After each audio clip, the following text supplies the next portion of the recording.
Kamusta po sa ating mga kapatid na mga farmers dyan, lalo-lalo na po sa larangan ng mga nag-aalaga ng baboy. Kamusta po kayo lahat dyan? Sana nasa mabuti po kayong kalagayan. Ngayon po ang gusto ko pong ibahagi sa inyo itong pagkakapon, kung paano po kami nagkakapon ng mga beak. Kung makikita niyo po yan, halos wala pong dugo. Ang kailangan nyo lang po ay blade, alcohol at saka quick heal. At ang nagkakapon po, ito po ang aking pinsan. Siya po yung technician nitong aming farm. At ito po, expert na po yan. Baka may mapulot po kayong technique dyan kung paano po magkapon. Bali, kinapon po yan, 7 bihik na yan sa loob lamang po ng 6 na minuto. Ang bilis lang po, ano. Matagal na po kasi niya ginagawa yan. At ayun, ganun lang po kadali. Tapos may tagahawak lang po kayo. Tapos kailangan nyo lang po yung upuan na plastic para dyan nyo po ipatong yung biik. Tapos alcohol.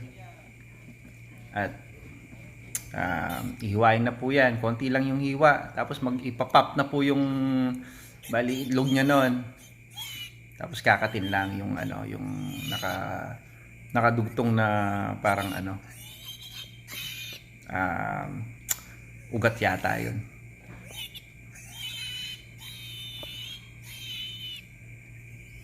Ayan, ganyan lang po yung proseso. Pagkatapos po niyan alis wala man pong dugo. O yan, i-spray na ng quick heal, dadalhin na doon sa nanay.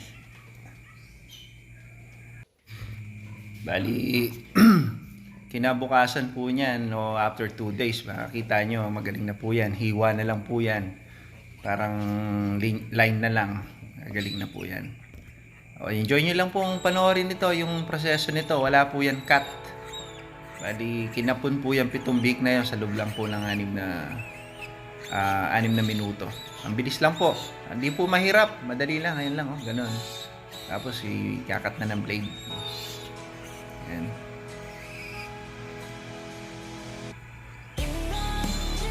Yan, ganyan lang po. Madali.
Tapos dadalhin na po yan sa kanilang nanay. Pagkatapos, dededi na po yung mga yan. Ayan.